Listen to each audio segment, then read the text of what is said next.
Hey guys, PepperAmmy here. This week we are making a nice and simple bean soup.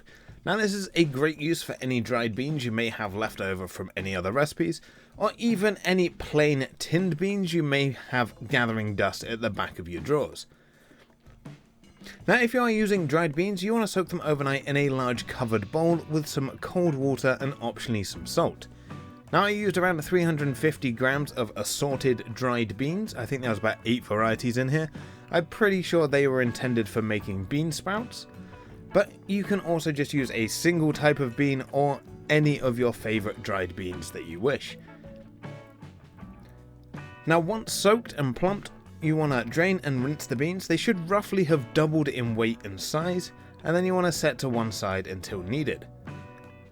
Then you want to start by sauteing around 200 to 300 grams of sliced bacon, or bacon lardons if you do so wish, over medium heat in a large heavy bottomed pot that you are planning on using for the soup. Then you want to cook the bacon nice and slowly to just try and render as much of that fat and flavour out as you can, as this is going to be mostly the flavour for your soup. Now whilst your bacon cooks, you want to slice a few carrots and an onion of your choice. I like to use red onions as they add a little bit more colour and they're a bit more mild in flavour. And then finally around 5 ribs of celery into bite-sized chunks. Now once again, as I always say this in my soup videos, if you've never cooked celery and you hate the taste of raw celery, you want to add it to the soup as it gives a nice vegetal flavour to the soup and it makes it nice and soft and it's not as stringy or even stringy as raw celery is, and it completely changes it. Now after around 10 minutes the bacon should be nice and crisp and quite a bit of fat should be left in the bottom of the pan. Now optionally here you can drain out the fat, but you could also use the fat for flavouring for the soup if you wish, if you don't mind a little bit of fat floating around on the surface of your soup.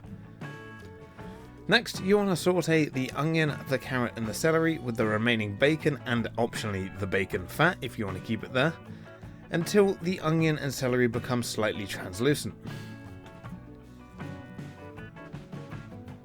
Next, you want to add in the beans. Now if you are using canned beans, you want to add 2 to 4 cans of drained beans. You can rinse them if you wish as well, and then add enough water to cover your beans. Now you could optionally use stock here, but the bacon and the vegetables should make a nice broth as it is. Then you want to taste your broth, season with salt and pepper. Now don't be afraid to undersalt your broth, as while it's cooking the water's going to evaporate, but of course salt won't evaporate, and this is how you can end up with a too salty soup if it tastes good before you start to reduce it down. Now you can always add extra salt later, but you can't remove it if you do add too much here.